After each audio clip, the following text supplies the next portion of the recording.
ঝড় এলো রে, আম পড়ে রে। আসসালামু আলাইকুম ভিউয়ার্স, সবাই কেমন আছেন? ফ্যামিলিজ কিচেনের পক্ষ থেকে আপনাদের সবাইকে স্বাগতম। আমি আজ আপনাদের সাথে শেয়ার করব একদমই অল্প উপকরণে ঝটপট টকঝাল মিষ্টি আমের আচার। আমের আচার তো অনেকভাবেই করে থাকেন, তো একবার এভাবে করে দেখুন না।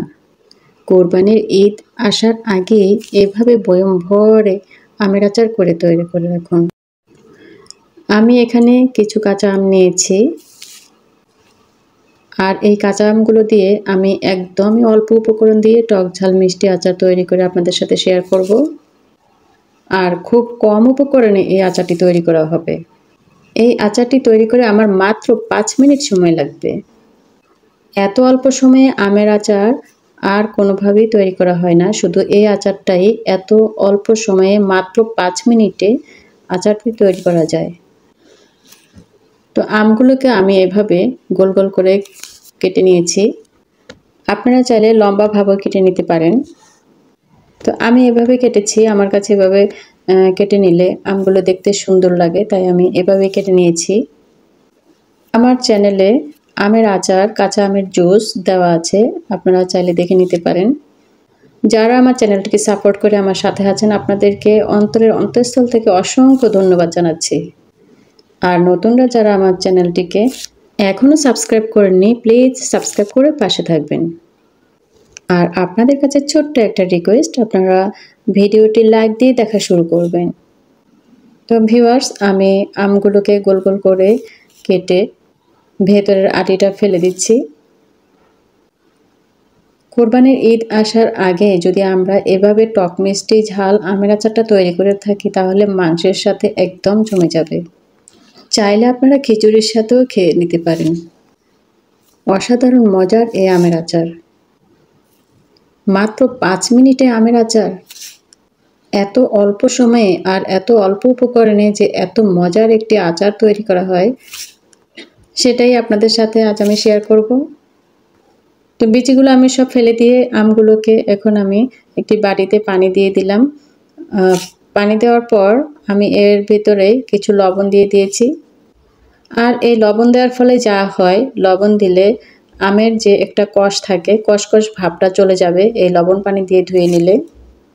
তো লবণ পানি দিয়ে আমি 3 থেকে 4 বার পানি চেঞ্জ করে ভালো করে ধুয়ে নিয়েছি।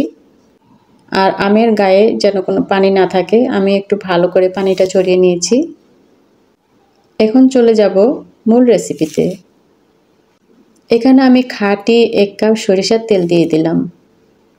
আর আমের আচার তৈরির ক্ষেত্রে অবশ্যই খাঁটি সরিষার তেল ইউজ করার চেষ্টা করবেন। শুধু আমের আচার না, যে কোনো আচারের ক্ষেত্রেই খাঁটি সরিষার তেলটা ইউজ করলে আচারের ফ্লেভারটা অনেক ভালো আসে। এখন আমি কিছু রসুনের কোয়া ভেজে নিচ্ছি। রসুনের কোয়াগুলি বেশি ভাজার প্রয়োজন নেই, আমি হালকা ভেজে নেব। এরপর আমি সরিষা বাটা দিয়ে দেব। এখানে আমি কালো সরিষাটা ইউজ করেছি। সরিষা বাটা দিয়ে দিলাম 2 চা চামচ। সরিষা বাটাটা আর রসুনটা আমি হালকা ভেজে নেব। আর সরিষা বাটাটা বেশি ভাজা যাবে না, বেশি ভাজতে গেলে তেতো হয়ে যায়, তাই সরিষা বাটাটা সবসময় হালকা ভেজে নেবেন। এরপর আমি দিয়ে দিয়েছি হালকা একটু হলুদের গুঁড়ো। হলুদের গুঁড়োটা অপশনাল, আপনারা চাইলে এটি স্কিপ করতে পারেন। টক ঝাল মিষ্টি এই আমের আচারটা দেখতে অনেকটা যেন লোভনীয় হয়, আর কালারটা যেন খুব সুন্দর আসে, তাই আমি সামান্য হলুদের গুঁড়ো দিয়ে দিলাম। এরপর আমি আমগুলো দিয়ে দিচ্ছি। আমগুলো দিয়ে আমি এখন ভালো করে নেড়ে মিশিয়ে দেব।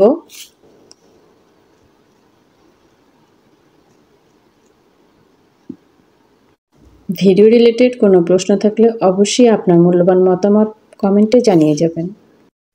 আপনাদের সুন্দর সুন্দর কমেন্টগুলো না ভিডিও করার আগ্রহ বাড়িয়ে দেয়, আর আপনাদের এই সুন্দর সুন্দর কমেন্টগুলো পড়তেও অনেক ভালো লাগে। তো আমি এখন দিয়ে দেব 1 কাপ চিনি। আপনারা চাইলে মিষ্টির পরিমাণটা আরও একটু বাড়িয়ে দিতে পারেন। এরপর আমি ভাজা ধনিয়া গুঁড়ো 1 চা চামচ, জিরার গুঁড়ো 1 চা চামচ দিয়ে দিলাম। 1 চা চামচ পাঁচফোড়নের গুঁড়ো। সবশেষে এখন আমি দিয়ে দিব 1 চা চামচ চিলি ফ্লেক্স। ব্লেন্ডার করা ছাড়াই চিলি ফ্লেক্স তৈরির সহজ নিয়ম আমার চ্যানেলে দেওয়া আছে, চাইলে আপনারা দেখে নিতে পারেন। তো সব কিছু দেওয়ার পর আমি এখন স্বাদমতো লবণ দিয়ে দিলাম। এখন আমি সব কিছু মিশিয়ে দিব আমের সাথে ভালোভাবে। মেশাতে মেশাতে আমটা প্রায় আমার সিদ্ধ হয়ে আসছে, কালারটা চেঞ্জ হয়ে গেছে। এত অল্প সময়ে এত অল্প উপকরণে টক ঝাল মিষ্টি এই লোভনীয় আচার কাঁচা আম ফুরিয়ে যাওয়ার আগেই করে রাখুন। তো হালকাভাবে আমি একটু নেড়ে দিচ্ছি। শেষ পর্যায়ে আমগুলো বেশি নাড়া যাবে না, আর হালকা হাতে নেড়ে দিতে হবে, না হলে আমগুলো ভেঙে যাবে, আর ভেঙে গেলে দেখতেও ভালো লাগবে না। তাই আমি শেষ মুহূর্তে হালকা হাতে আস্তে আস্তে নেড়ে দিচ্ছি। আমের আচার তৈরির ক্ষেত্রে আমি চুলার আঁচটা মিডিয়াম টু লো এর মাঝামাঝি রেখেছিলাম। তো আচারটা যখন প্রায় হয়ে এসেছে আমি এখন চুলার জালটা একদম লো করে দিয়েছি। এতে করে আস্তে আস্তে মশলাগুলো আমের ভিতরে ঢুকে যাবে। যেহেতু আমি আমগুলোর খোসা ফেলে নিই, এইভাবে আমের আচার তৈরি করে পরিবারের সবাইকে চমকে দিন। একবার খেলে যেন বারবার খেতে ইচ্ছে করে। আর তাই এই সহজ পদ্ধতিটা আপনাদের সাথে শেয়ার করে নিলাম। দেখতে যতটা লোভনীয় হয়েছে, খেতে কিন্তু অসাধারণ টেস্ট। একবার যদি এই আচার খেয়ে দেখেন তাহলে মুখে স্বাদ লেগে থাকবে আজীবন। আপনাদের প্রবাসী ভাই বোনেরা অথবা আত্মীয় স্বজন যদি বাহিরে থাকে, তাহলে তাদের জন্য আপনারা এভাবে করে পাঠিয়ে দিতে পারেন।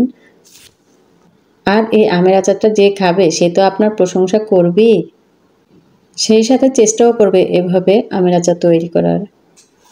সহজ সহজ রেসিপিগুলো পেতে ফ্যামিলিজ কিচেনকে অবশ্যই সাবস্ক্রাইব করে পাশে থাকবেন। সবাই অনেক বেশি ভালো থাকবেন, সুস্থ থাকবেন। আমারও আমার পরিবারের জন্য দোয়া করবেন। আল্লাহ হাফেজ। আসসালামু আলাইকুম।